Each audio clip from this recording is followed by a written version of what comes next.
원피스 1125화의 표지 현재에는 야마토가 등장합니다. 야마토는 와노쿠니의 인부와 목사들을 도와 공사를 하고 있으며 와노쿠니의 거대한 건축물이 들어서고 있습니다. 그리고 그 건축물의 이름은 오뎅성이라고 하기에 카이도우에 의하여 억지되었던 오뎅에 대한 존경심이 카이도우가 사라지자 이제서야 발현되었다고 볼 수 있으며, 오뎅성이라고 불리는 성을 아이러니하게도 카이도우의 딸 야마토가 짓고 있다고 볼 수 있습니다. 그리고 오뎅성을 짓는 동안 목수 미나모토가 행방불명되었다고 하는데, 어째 모양새가 야마토가 의심을 받는 듯이 보이기에 어쩌면 이 사건이 야마토와 와노쿠니의 갈등 혹은 화합의 시발점이 될지도 모릅니다.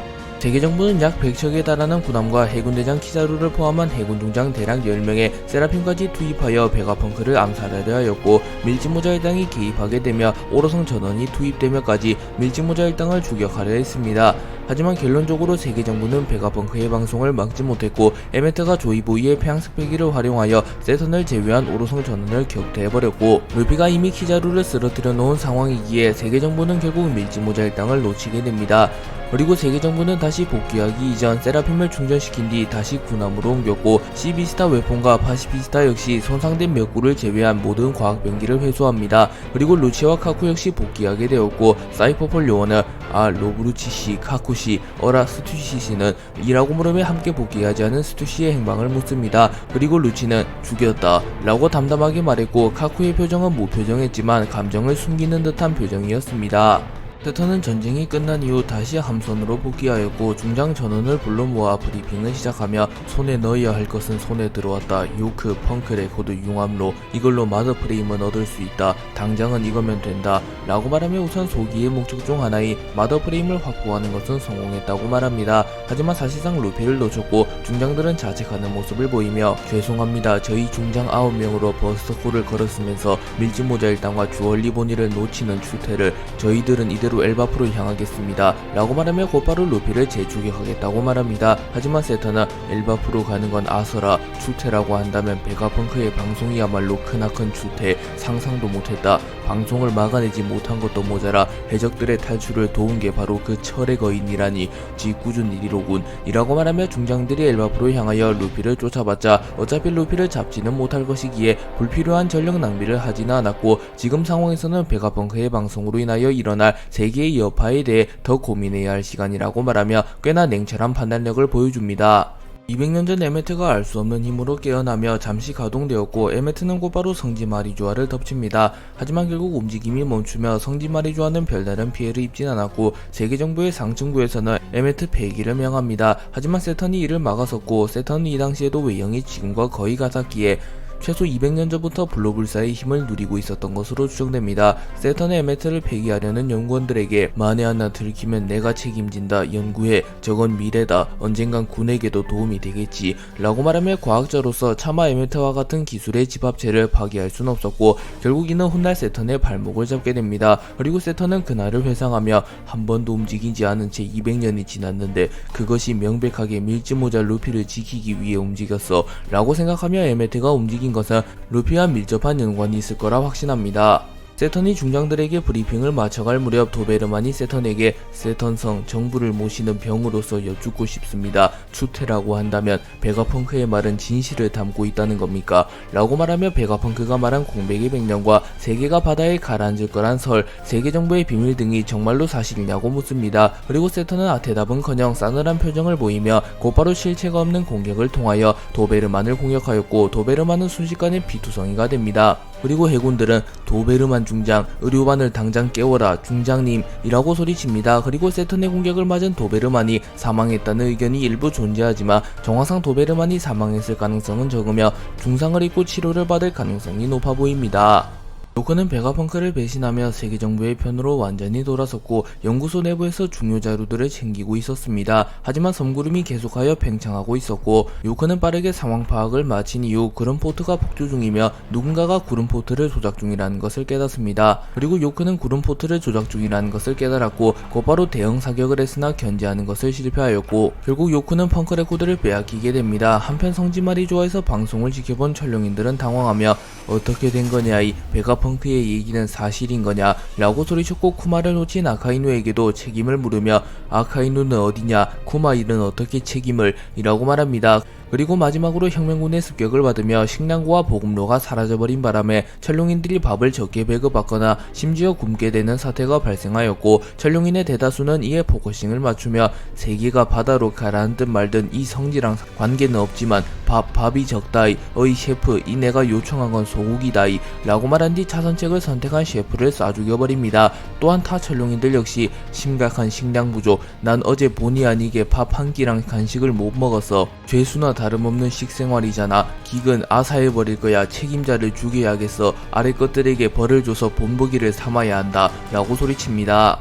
세턴을 제외한 오로성 전원은 조이보이의 폐양색 폐기에 의하여 강제로 성지 마리조아로 복귀하게 됩니다. 그리고 워큐리, 피터, 나스주로 마스가 권력의 방에서 대기하고 있었는데 갈링이 이들에게로 다가왔고, 오로성은 이봐 무슨 볼일이지 갈링 이라고 물었고, 갈링은 방금 명을 받아서 말이지 라고 말하며 오로성들에게 예우를 갖추지 않습니다. 그리고 워큐리는 누구한테 뭘 말이냐 라고 물었고, 피터는 말투가 이상하군, 마스는 삼가하게, 나스주로는 이라고 묻습니다. 그리고 갈링은 베가펑크의 요크를 앞으로 내 직속 부하로 들이고 내가 과학 방위무신을 만든다, 세계는 혼란스러워질 거다, 유례가 없을 정도의 난세가 되겠지, 함께 세계를 개선하도록 하자꾸나 동성들이여 라고 말하였고, 이내 갈링이 세턴의 자리를 대체하여 새로운 오로성으로 발탁되었다는 게 밝혀집니다.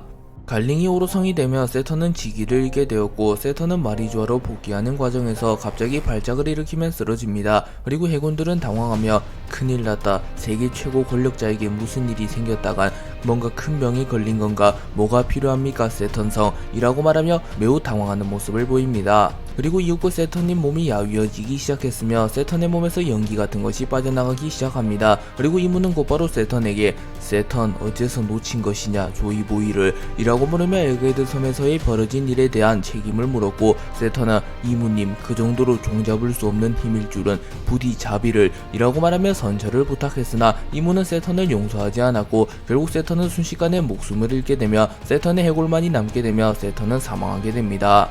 세턴이 사망하게 되며 갈링이 새로운 오로성으로 발탁되었고, 상대적으로 온건파로 묘사되었던 기존의 오로성들과는 달리 상당한 강경파로 묘사되는 갈링이 새로운 오로성이 되었기에 세계정부의 횡포와 통제는 더욱 거칠어질 것이며 이는 혁명의 동기가 될 가능성이 높아 보입니다. 또한 카타리나 대본이 에그헤드에서 세턴의 외형을 복제하는 데 성공하였기에 대외적으로 세턴의 사망 소식이 알려지지 않는다면 검은 수염에 적다는 죽은 세턴의 신분을 이용하여 무언가 변수를 일으킬 가능성이 높아 보입니다. 또한 그것이 티치가 꿈꿔왔던 세계정부에 인정받는 자신만의 왕국을 세우는 초석이 될지도 모르는 일입니다.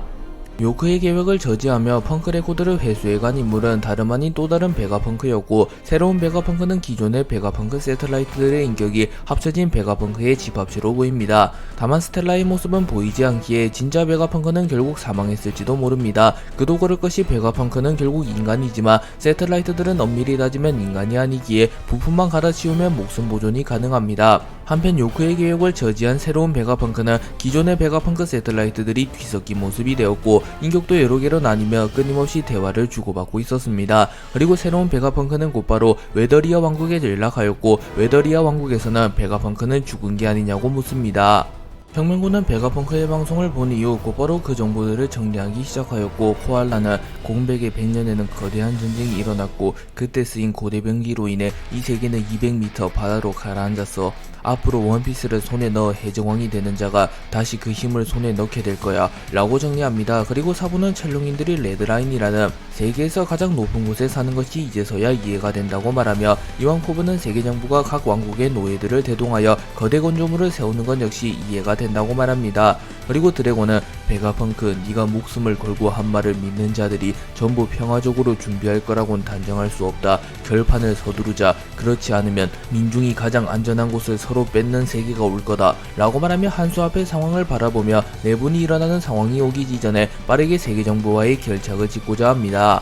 야마토는 와노쿠니 여행을 시작한 이후 인부들을 도와 오뎅성을 건축합니다. 그리고 야마토는 강도 높은 노동에 지치게 되었고 국수를 먹으며 소밭집 쿠리의 딸들이 납치되었다는 소식을 듣습니다. 그리고 아마 야마토가 이를 해결해주며 카이도우의 딸인 야마토가 역설적으로 와노쿠니의 영웅이 되며 와노쿠니에서 살아갈 것으로 예상됩니다. 다만 갑자기 한 명도 아닌 다수의 여성이 납치되었다는 것은 단순한 유괴 사건이 아닐지도 모르며 강한 적이 와노쿠니에 상륙하여 무언가 계획을 꾸미고 있을지도 모릅니다. 그리고 그 인물과 루피와 야마토가 격돌하게 된다면 야마토가 승리할 가능성이 높긴 하지만 세상에는 예기치 못한 강자가 많기에 야마토가 패배하며 이 사건은 또 다른 사건의 시발점이 될지도 모릅니다.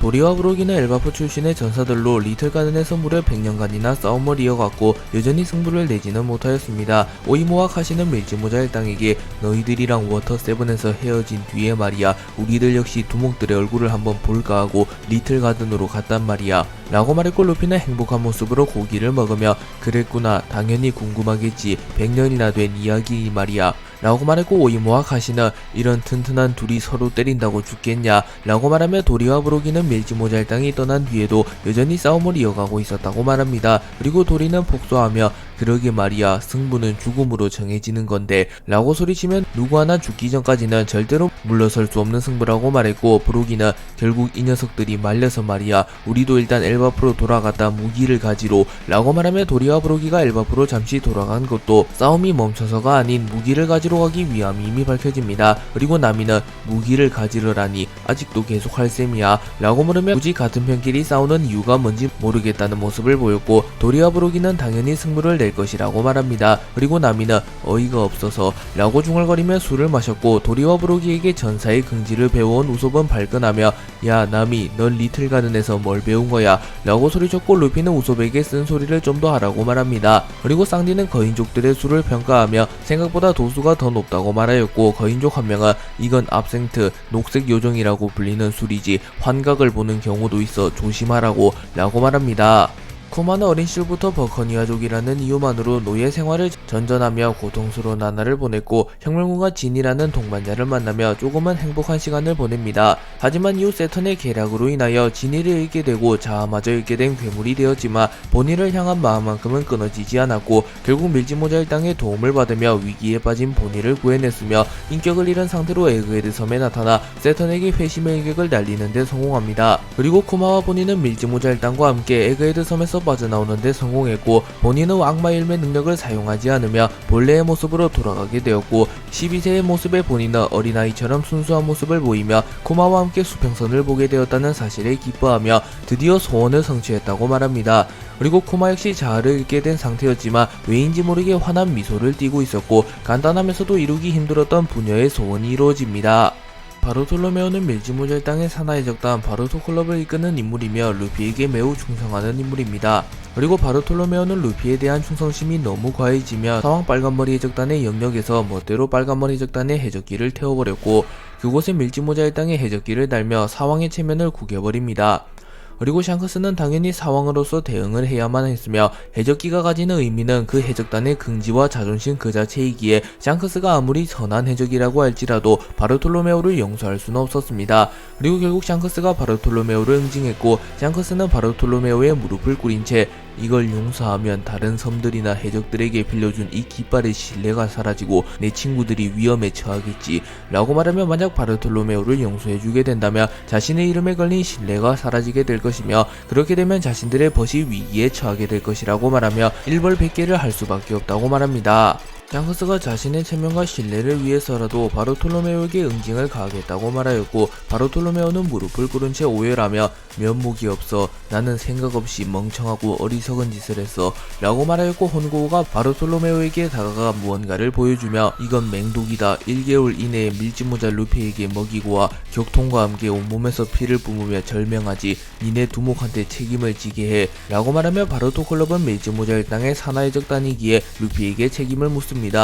하지만 그 순간 바르톨로메오는 입으로 독약을 낚아챈 뒤 곧바로 독약을 들이켜버렸고, 바르톨로메오의 부하들은 걱정하는 모습을 보이며 우악 보스 그러다 죽어 제발 그만둬 피를 뿜으며 죽는다고 라고 소리칩니다. 그리고 바르톨로메오는 하 이거면 돼 루피 선배의 술잔도 깃발도 우리들이 멋대로 받은 거야 그러니까 루피 선배하고는 관계없고 넘어가줬음 해 나 따위를 위해서 선배의 소중한 시간을 1초라도 쓰게 만들고 싶지 않으니까 이 일은 나 같은 양아치가 멋대로 사왕에게 덤비고 죽었을 뿐인 종종 있는 이야기야 라고 말하며 샹크스에게 자신의 목숨을 대가로 이 사건을 마무리 지어달라고 부탁합니다. 그리고 샹크스는 무언가 꼬롬한 표정을 짓고 있었고, 바르톨로메오는 나도 보고 싶었어 루피 선배가 해적왕이 되는 모습 바보다 보니 실수했어 젠장 뒤를 부탁한다 동료들아 라고 유언을 남깁니다.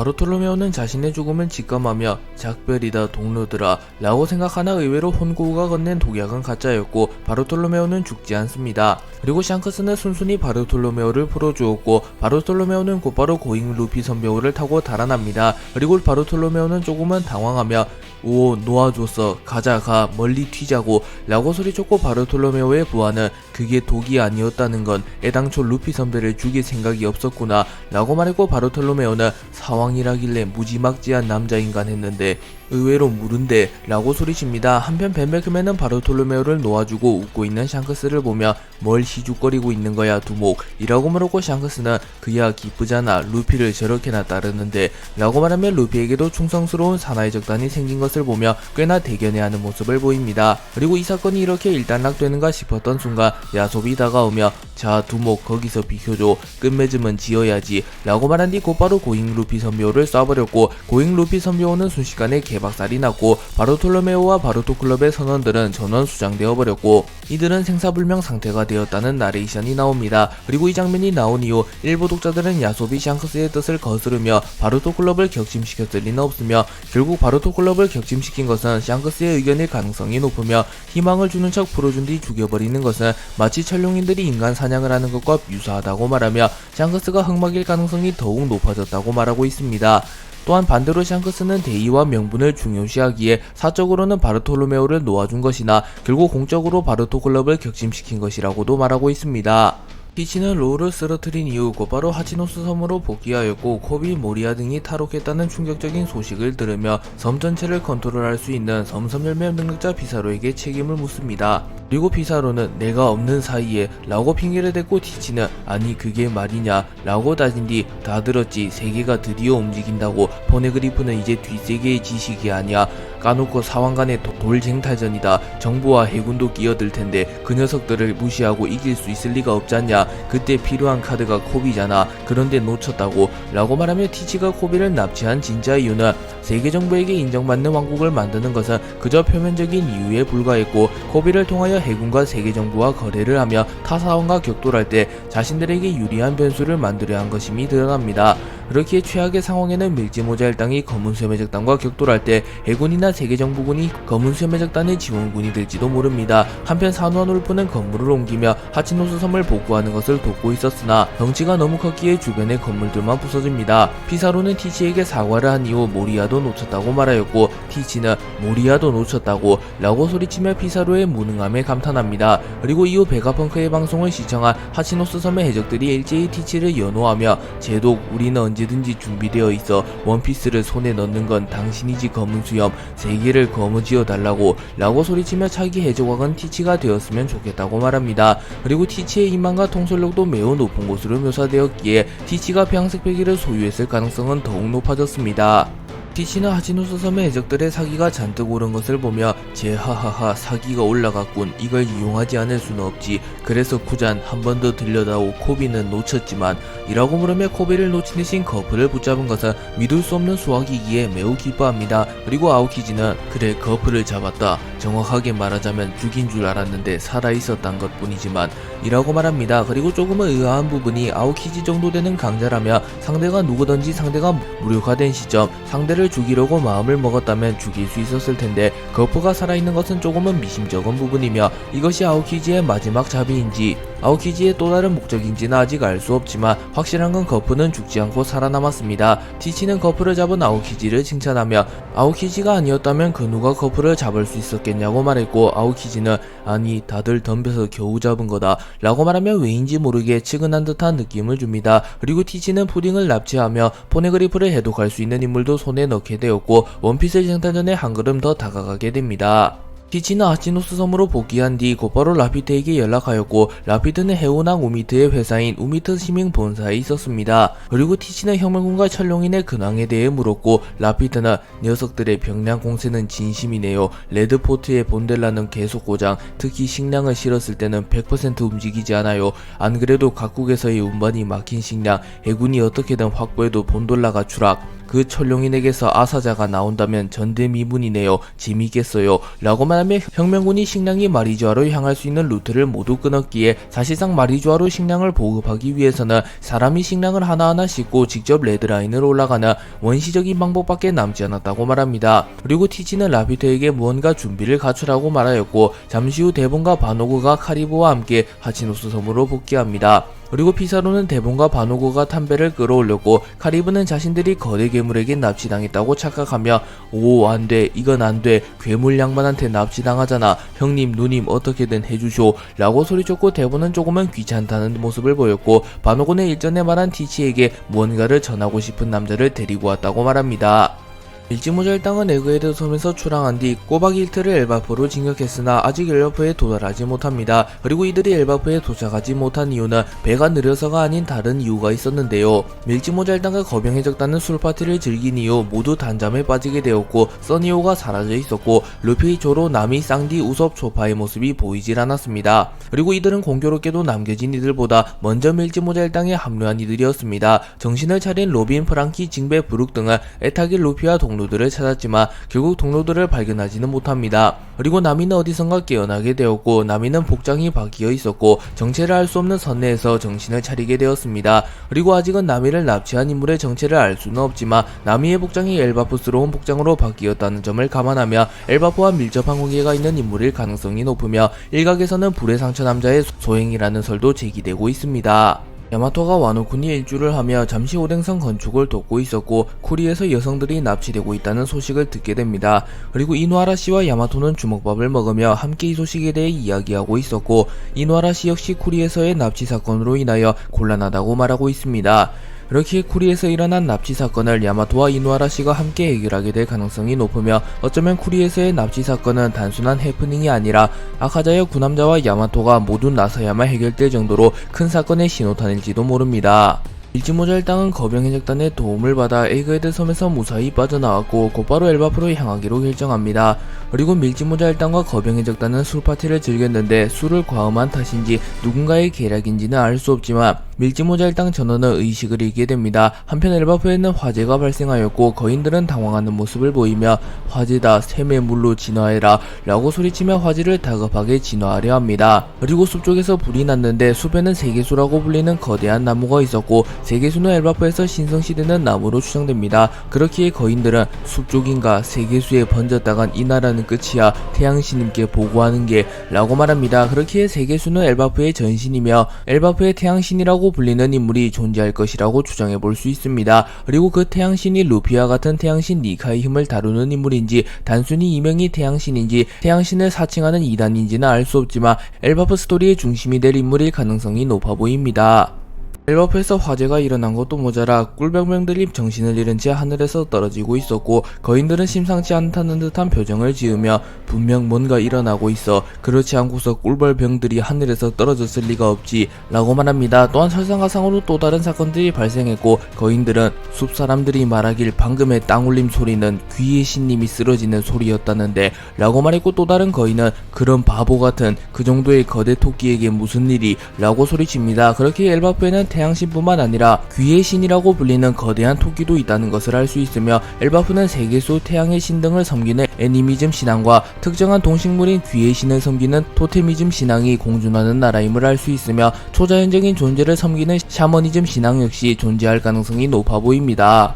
나미는 에그헤드 섬에서 빠져나온 이후 굉장한 주당답게 꽤나 과음합니다. 하지만 나미는 그만 정신을 잃게 되었고 며칠 뒤 거대한 방에서 정신을 차렸고 나미의 복장이 엘바프 스타일로 바뀌어 있었습니다. 그리고 나미가 있는 곳은 빅스테인 성이라는 엘바프의 성으로 밝혀졌고 나미는 놀라는 모습을 보이며 야 아직 살아있어 뭐야 이 거대한 벌 이라고 소리치며 자신보다 한참 큰 벌을 보며 울먹입니다. 그리고 잠시 후 제우스가 나타나 안녕 나미 여긴 어디야 라고 물었고 나미는 몰라 분명 거인족의 배에 타고 있었는데 우행 누가 좀 도와줘 루피 조로 쌍디군 이라고 절규하며 루피 조로 쌍디에게 도움을 청하나 아무런 대답도 돌아오질 않습니다. 그리고 나미는 빠르게 상황을 파악하며 내가 이상한 건가 옷 갈아입은 기억도 없는데 여긴 어디야 꿈 이라고 말한 뒤 주변을 살펴보며 자신이 있는 곳이 거대한 성이라는 것을 깨닫습니다.